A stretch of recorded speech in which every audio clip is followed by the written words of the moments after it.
en jeu, mais l'attente était quand même longue et c'est ça qui était dur à supporter. Mais voilà, j'étais vraiment content que le Supercross de Paris ait lieu. Et en plus d'être champion à Paris, c'était vraiment énorme.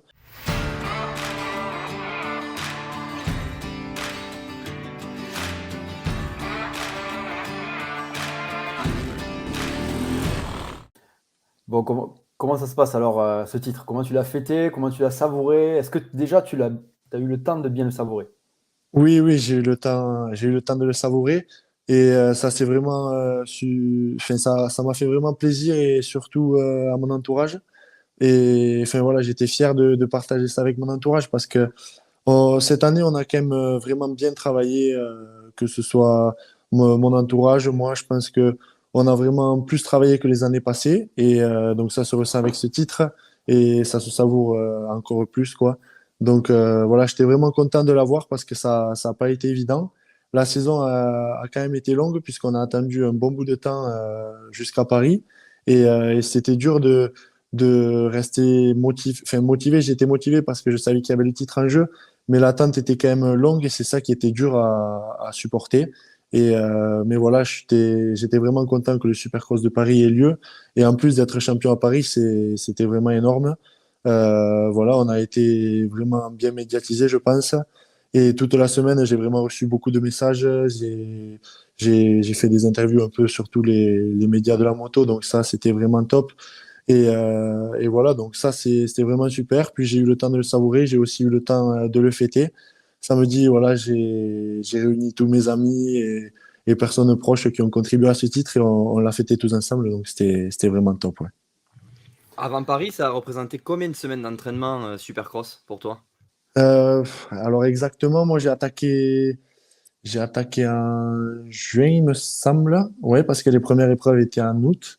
Et donc j'ai attaqué en juin. J'ai préféré attaquer tôt parce que vu qu'il y avait que trois épreuves, j'ai voulu être prêt dès la première épreuve. Et donc voilà, j'avais un jeu de suspension déjà depuis le début de l'année et je roulais un petit peu une fois par mois jusqu'à juin.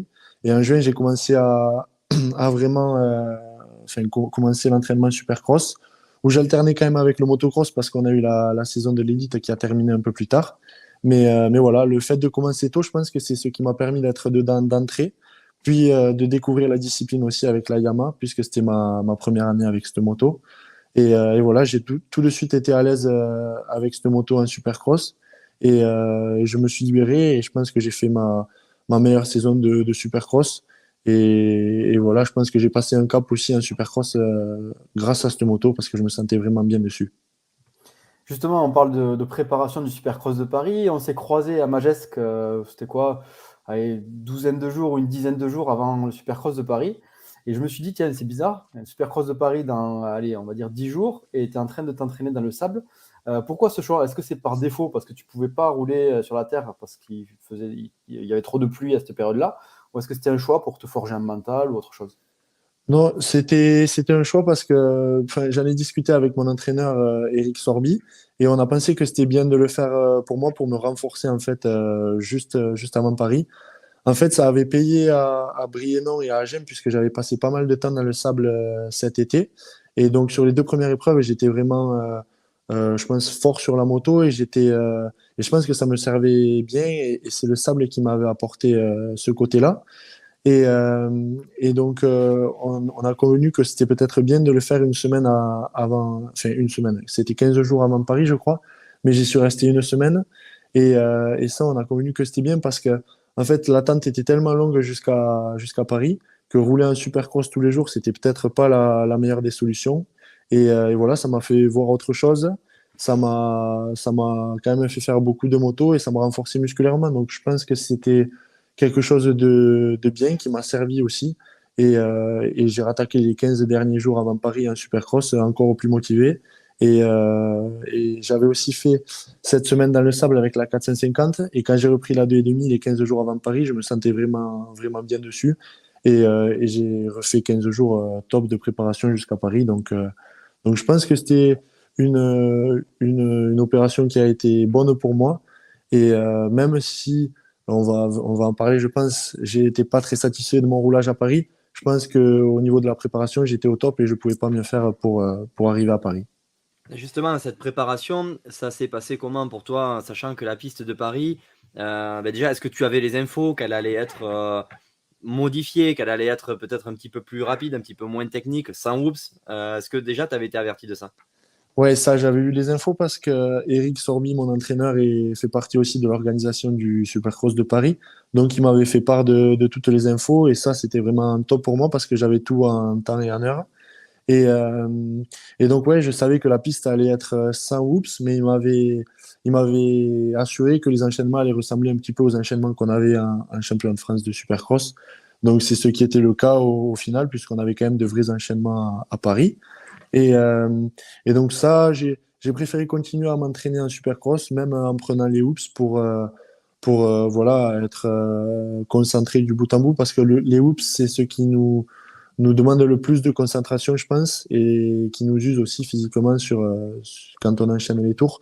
Donc je pense que c'était quand même bien de continuer à s'entraîner avec, et j'ai préféré faire comme ça. Je les ai un peu adoucis sur mon circuit d'entraînement pour prendre le moins de risques possible.